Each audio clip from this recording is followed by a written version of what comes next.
Mrs. Danielle DeVita back with another video. I overheard someone say that marriage is overrated. A lot of women say, I like the strong silent type. Well, a lot of men like the feminine silent type. And for sure, it's going down. So a lot of times people are not getting the value. When to speak and when to be quiet is one of the most powerful. She's going to be aggressive, thinking that. And as someone who's been married for 12 years, she's driven, not lazy. And this will make yourself and get on the right path. That understand that you might be doing a disservice to your daughter. If you don't help her understand vetting and proper decision making, now she's going to be a basket case later. If you don't help her understand emotional intelligence, she's going to hold on to a lot of emotional baggage. If you don't.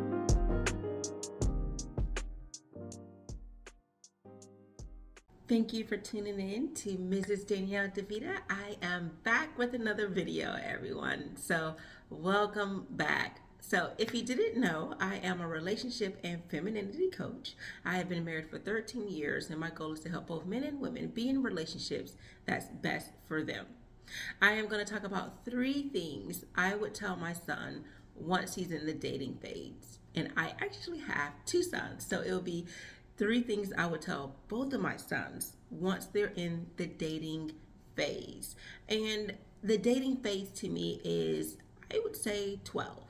And the reason why I say this is because the longer you wait and think, oh, this is not the best time to talk about this and talk about that, they're going to learn it on their own from others. So they need to get to the point where they're understanding these things early on.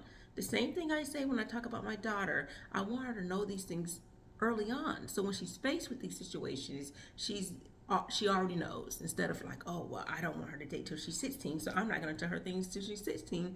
But there's been things that she's been interacting with since 12. And sometimes things could be sooner than that, but 12 is at the age of middle school. They're in 6th grade, so they're going to be hearing and learning things from others. And it's best that the things that they hear start with you. So 3 things I would tell my son. The first thing I would tell him is to know your value, know your worth. So it doesn't matter, what other people say about you. Sometimes it could be your height, your looks. It could be what you're doing, what kind of job you have, what kind of family you come from. A lot of times men are determined by these things, or boys, and they're trying to compete for, being the best this and best that, most likable. Same thing with girls, right? So boys are, a lot of times people think it's just girls in competition with, having people like them and being popular and care about what people think. But boys go through the same things. So if you understand, your worth and what value you add to others, what are your strengths? What are you good at? What's great about you? Don't just look at what people say you look like. Think about your skills, because that's really going to play in, because as you get older, as we know, the things that people care about as far as men is how much money they make, how much value they can add to the community, which makes them some type of high valued man, which makes them their skills something that's not readily available from every man. So if a man can have these sets of skills and gifts and these talents and things like that, and can have this kind of money, it doesn't even really matter what you look like. So sometimes there's boys are worried about their style, their clothes, but what you want to know is what value you can add to others. What's your worth? And when you understand what your worth is yourself, no one can change that. So I would already try to instill, affirm my sons. And I think that it's something hard, I would say, because in this age, it doesn't matter what they think, their parents think about them. For most boys, for most kids in general, they care about what their peers think. But at the end of the day, as long as I keep telling them how great they are, how intelligent they are, how much they're loved, how much they are this and that, they're going to take all of what they think they are from their peers. But at the end of the day, I think it's important, because one day it will stick. One day they will know that the person who saw worth in them was their parents. And so I think that's another reason why it's important to have, allow them to have a man in their life. So if you're a woman and you're listening and you have a son, you don't want to just have children. You want to make sure that they have a role model that they can, so not just a man in their life, but this person is a positive role model. And my husband would be that for them. So they get to see what they can aspire to be. All right. So number two, I would say making sure that you stick to your standards, your values, and your principles. So this can go broad. So yes, once they understand what is right, what's wrong, what's morally right, what's morally wrong, of course, for how they grow up, then you want to make sure they understand that you don't want to deviate from that.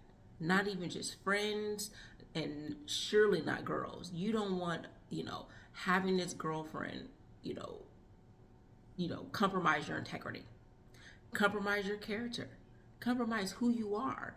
And that goes again back to knowing your worth, because you don't want to change who you are for someone else. If you know what you can add, you're not going to change anything about yourself unless it's to change for the better. Because there's always opportunity for growth and to be better. No one's perfect. I'm not perfect. No one is perfect. The only person that has ever been perfect is Jesus. Whether you believe in him or not, none of us is perfect.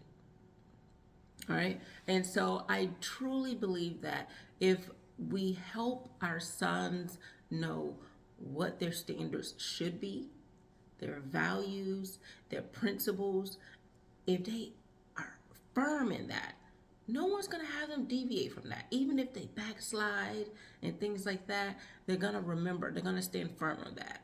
And right? And you can also teach them your word is very powerful. A man should be able to say what he needs to say, and he truly means it. If you teach your sons to stand firm on their word, to stand firm on their principles, do what they say they're going to do, follow through with their standards, things will work out for them. Because if they deviate, go with the wind, then it's going to be a problem. And we definitely don't want that. The last thing is leaving a legacy. That could mean so many things. It could be the children that you have, the family that you have, just actually who you decide to pour into, right? And when I say pour into, I mean what woman you're going to put your seed in. And so teaching my son, I would say you don't want to just be with any woman. Right, and that also goes along with standards. You want to be with someone where you will feel proud that this is the person that held your child, right? That gave birth to your child. This is the legacy that you want. This is the legacy as far as wherever you last were, whatever job you had, whatever things in life, people you've encountered. What did you leave with them? And we definitely want to make sure that we leave something powerful for our children, just leaving our mark in this world where people are happy to say, I knew this person and they added value, they poured into me well.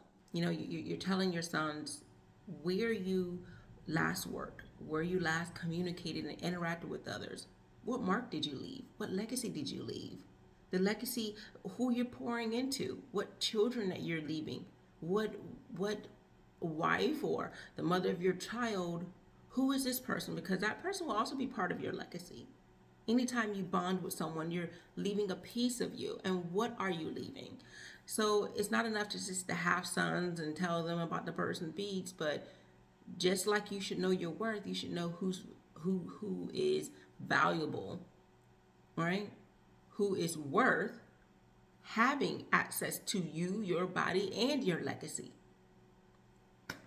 Knowing your standards, who to lie down next to, who to be friends with, because that's part of a man's standards and values is part of his worth as well. Legacy, all of those things are part of that. That helps a woman respect a man more when he has values, when he knows his worth, when he knows his standards and stick by them and leave a legacy of good character, integrity, role model, all those things. So all these things are intertwined. And I would start at 12 years old. Of course, the conversations can be more mature and sophisticated as they age. You wouldn't have the same conversation with your 12-year-old as you would when your child turns 16. So I truly believe that the same way I'm going to instill femininity in my daughter, the same way I'm going to still instill empowerment and intelligence and wisdom in my daughter, I'm going to do the same for my sons. having strong work ethics, having strong integrity, standards, leaving a legacy, knowing your worth. Because there are going to be people trying to tell him that he may not be worth something, especially given the fact that he will be a black boy in this world. Both of them will be black boys in this world. So that is something I need to define in them first, their worth as young boys growing into black men, knowing what their standards are.